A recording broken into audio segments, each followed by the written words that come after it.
इस तो पहला कि मैं अपनी किसान जथेबंदियां वालों जो अज पंजाब बंद के ऐलान दे विच मुद्दे रखे ने उहदे ते मैं अपनी तकरीर करा। मैं किसानां दे लई एक शायर दा एक शेर आ जिहड़ा मैं उन्हां दे हक विच कहना चाहुंदा। खुदी को कर बुलंद इतना, खुदी को कर बुलंद इतना कि हर तकदीर से पहले खुद खुदा बंदे से पूछे बता तेरी रजा क्या है। सो सब तो पहला मैं उन्हां 31 किसान जथेबंदियां नूं ये मुबारकबाद दिना कि जिन्हां ने इन्हां काले कानूनां दे विरोध विच इकट्ठे होके ते पंजाब बंद की काल दित्ती आ ताकि ये मोदी सरकार नूं मजबूर किया जाए कि ये बिल वापस ले जान। सो बहुत सारे बुलारे बहुत सारे साथी इस बिल के बारे इन्हां ऑर्डीनेंसां के बारे च बहुत वधिया तकरीर करके गए ने। मैं उहदे विच ना जांदा होया कुछ गल्लां जिहड़ियां तुहाडे नाल जरूर शेयर करांगा कि इन्हां बिल्लां नूं लियाउण दे विच इहदे पिछे किहड़े-किहड़े कारण ने और ये कदों इन्हां दी शुरुआत हुई। मैं दसना चाहुंदा कि जदों इस देश की वंड हुई, वंड वेले तो ही इस देश नूं किस तरह टुकड़े करके किद्दां इहदा प्राइवेटेशन किया जाना, ये उदों ही इहदी नींह रख दित्ती गई सी। जे 47 की आपां वंड की गल करिए तो 47 की वंड वेले जिहड़े साडे क्रांतिकारी योधिया ने सरदार भगत सिंह, राजगुरु सुखदेव, सरदार ऊधम सिंह, करतार सिंह सराभा जी ने जिस देश नूं आज़ाद करके एक संपूर्ण स्वराज की गल कीती सी, साथियों ये उन्हां दा सपना भी जिहड़ा अधूरा रहा। ये देश आज़ाद नहीं होया, ये सिर्फ एक सत्ता ट्रांसफर हुई सी और सत्ता ट्रांसफर दे विच इस देश नूं वंडण दी गल नहीं सी। पर बड़े दुख की गल आ कि सत्ता ट्रांसफर उस वेले पंजाब ते बंगाल वंडिया गया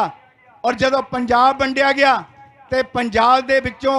जिहड़े इधरों लोग उधर गए उन्हां दे लखां लोकां दे परिवारां दे कतल होए, जिहड़े उधरों इधर आए तो उन्हां लखां लोकां दे कतल होए। आपां उन्हां सारियां चीज़ां नूं इतिहास गवाया, आपां रेल गड्डियां दे विचों लाशां जिहड़ियां चक्कीਆਂ ने। सो इस करके पंजाब कदी आज़ाद नहीं होया। इस करके अज इत्थे आ जिहड़े काले कानूनां दे करके अज आपां इकट्ठे होए आ। मैं दसना चाहुंदा कि ये प्राइवेटेशन ये जिहड़ा पब्लिक सैक्टर नूं खत्म करके ये जिहड़ा पब्लिक सैक्टर नूं खत्म करके प्राइवेटेशन लियाउण दी गल कीती जा रही है, ये योजना ये नींह 1947 च ही रखी गई सी। जिस तरह बहुत सारे साथियों ने गल कीती, साडे जिहड़े ड्यूटी दे साडे एम्पलाई फेडरेशन दे साडे बुलारे आए सतीश जी ने भी गल कही कि किस तरह पब्लिक सैक्टर नूं खत्म करके प्राइवेट सैक्टर नूं जिहड़ा वधाउण दी जिहड़ी ये योजना आ ये पहलां तो ही बणियां ताकि इस देश नूं किस तरह मुड़ के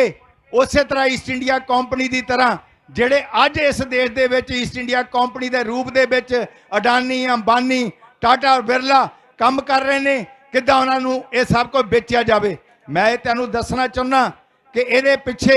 एक बहुत बड़ी योजना आ जिहड़ी इस देश दे विच लागू करके इस देश नूं खत्म करन दी योजना बनाई जा चुकी आ और उहदे लई ये मुढ़ RSS ने यह बन्निया होया कि किस तरह इस देश नूं बेचना। और तुसी सब ने सुन लिया, पर मैं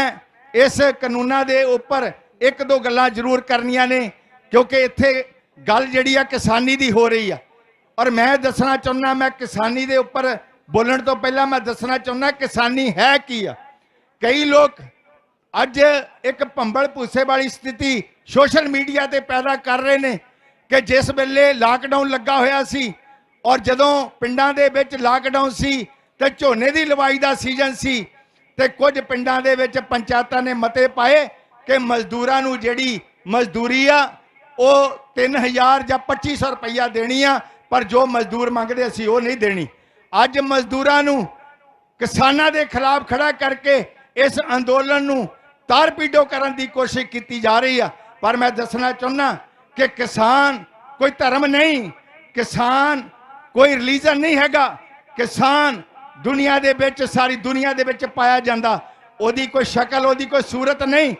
किसान जिहड़ा किसान ही हुंदा, और वो किसान एसियां दे विचों भी ने, वो किसान एसटी दे विचों भी ने, वो किसान ओबीसी समाज चों भी ने, और वो किसान घट गिणतियां दे विचों भी ने, क्रिश्चियन भी ने, मुसलमान भी ने, और किसान हिंदू भी ने, और किसान जिहड़ा इहदा कोई धर्म नहीं हुंदा। सो इस करके RSS की यह चाल आ कि किस तरह एक किसान अंदोलन नूं तार पीडो किया जाए ताकि अंदोलन जिहड़ा तीव्र गति के नाल अगे ना बढ़ सके। तो मैं एक गल जिहड़ी आ इत्थे जरूर कहना चाहुंदा कि जदों असीं किसान की गल करते हैं उहदे नाल नाल सानूं मजदूर की भी गल करनी चाहिए है। जदों असीं किसान मजदूर एकता की गल करांगे तो मैं अज तुहानूं यकीन दिवाउणा कि जे असीं अज समर्थन दे विच आए हैं किसानां दे मजदूरां दे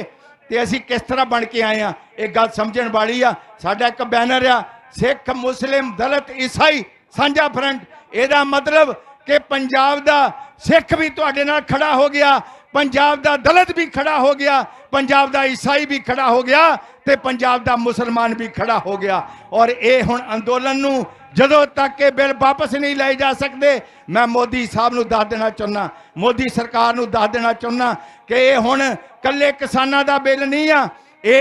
एक बच्चे तो लैके पंजाब दे एक बजुर्ग तक का बिल आ। और असीं इहनूं रद्द कराउण तक अपना खून बहाउण तक भी उदों तक असीं तैयार रहांगे जदों तक ये वापस नहीं लई जांदे। इस करके मैं किसान जथेबंदियां नूं यकीन दिवाउणा कि तुहाडा ये जिहड़ा अंदोलन है हुण तुहाडा नहीं आ, ये पूरे देश का अंदोलन बन गया। जदों देश का अंदोलन बन जाए उस वक्त इस अंदोलन नूं बड़े ही सुचज्जे ते सचेत हो के इहदी अगवाई करन दी लोड़ आ। जे इहनूं सुचज्जे ते सचेत हो के अगर यदि सही अगवाई हो जाएगी तो मैं तुहानूं यकीन करदा कि इत्थे ट्रेड यूनियनां दे भी लीडर बोल के गए ने कि असीं किस तरह BSNL नूं बचाउणा, किस तरह रेलवे नूं बचाउणा, किस तरह एयरलाइन नूं बचाउणा। मैं तुहानूं दसना चाहुंदा आ साडे गुआंढी मुल्क बड़े इकोनमी दे विच आर्थिक तौर ते बड़े गरीब ने, चाहे पाकिस्तान की गल कर लीए, चाहे असीं श्रीलंका की गल कर लीए, भूटान की गल कर लीए, नेपाल की गल कर लीए, पर उन्हां दी इकोनमी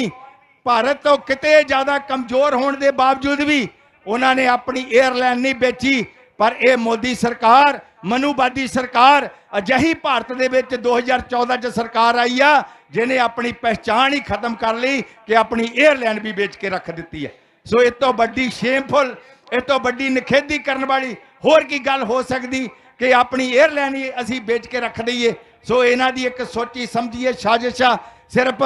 इस देश दे विच एक किसान बचदा ही जिन्हों बेचा नहीं जा सकता ही, पर इन्हां ने काले कानून लिया के उन्होंने भी बेचण का काम कर दिता, उन्होंने भी गुलाम बनाउण का काम कर दिता। सो इस करके मैं इत्थे एक गल दसना चाहुंदा, बहुत सारे इत्थे मजदूर बहुत सारे किसान भराए ने, मैं दसना चाहुंदा कि जिहड़े मजदूर भरा आ उन्होंने भी मैं दसना चाहुंदा कि इत्थे ट्रेड यूनियन के लीडर बोल के गए ने कि इन्हां ने जिहड़े 44 किरत विभाग के कानून सी श्रम मंत्रालय वालों पास किए गए पार्लीमेंट दे विच, उन्हां कानूनां विच सोध करके इन्होंने 4 कोड बिल के रूप में कानून स्थापित करते। और मैं दसना चाहुंदा उस वड्डी जिहड़ी सब तो मार पैण वाली किहड़ी गल आ मजदूरां दे उपर, वो मैं तुहाडे ध्यान दे विच लिआउणा चाहुंदा कि जदों लॉकडाउन सी और तुसीं सारे जानते पूरा देश बंद सी, और पूरे देश के बंद दे विच जे कोई जिंदा सी इस देश का, इस देश के लोगों का ढिड भरन वाला वो सिर्फ किसान ते मजदूर सी। जे किसान इस देश के लोगों के घर घर जाके अनाज ना बनता तो मजदूर फड़ सब्जियां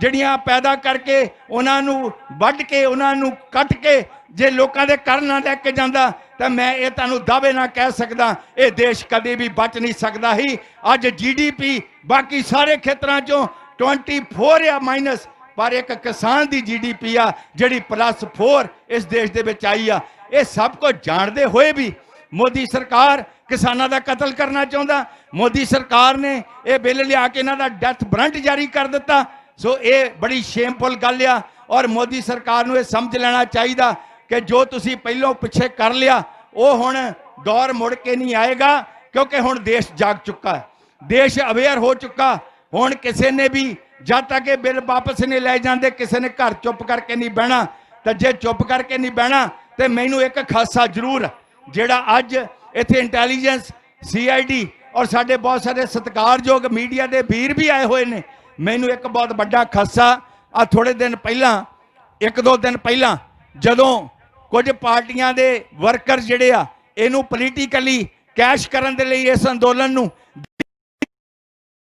ਸ਼ੰਭੂ ਬਾਰਡਰ ਤੇ ਇੱਕ ਸੱਤਾਧਾਰੀ ਲੀਡਰ ਨੇ ਇੱਕ ਬਿਆਨ ਦਿੱਤਾ। ਉਹਨਾਂ ਨੇ ਬਿਆਨ ਦਿੱਤਾ ਕਿ ਜੇ ਤੁਸੀਂ ਦਿੱਲੀ ਦਾ ਬਾਰਡਰ ਨਾ ਖੋਲ੍ਹਿਆ ਅਸੀਂ ਪਾਕਿਸਤਾਨ ਦਾ ਬਾਰਡਰ ਖੋਲ ਦੇਵਾਂਗੇ। ਮੈਨੂੰ ਇੱਕ ਖਾਸਾ ਕਿ ਜੇ ਕਿਸਾਨ ਪਿੱਛੇ ਹਟ ਗਿਆ, ਇੱਕ ਫਸਲ ਵੀ ਨਾ ਬੀਜੀ, ਇੱਕ ਪੂਰਾ ਸਾਲ ਫਸਲ ਨਾ ਬੀਜੀ, ਤਾਂ ਮੈਨੂੰ ਲੱਗਦਾ ਦੇਸ਼ ਭੁੱਖਮਰੀ ਦਾ ਸ਼ਿਕਾਰ ਹੋ ਜਾਏਗਾ ਔਰ ਇਹ ਨਾਦ ਦੇ ਭੰਡਾਰ 1965 ਨੂੰ ਯਾਦ ਕਰਾਉਣਗੇ। ਪਰ 1965 ਦੇ ਵਿੱਚ ਮੈਂ ਇਹ ਸਮਝਦਾ ਕਿ ਸ਼੍ਰੀ ਲਾਲ ਬਹਾਦਰ ਸ਼ਾਸਤਰੀ ਜੀ ਜਿਹੜੇ ਉਸ ਟਾਈਮ ਦੇ ਜਿਹੜੇ ਪ੍ਰਧਾਨ ਮੰਤਰੀ ਸੀ, ਸਮਾਜਵਾਦੀ ਤੇ ਕਿਸਾਨ ਪੱਖੀ ਸੋਚ ਰੱਖਦੇ ਸੀ,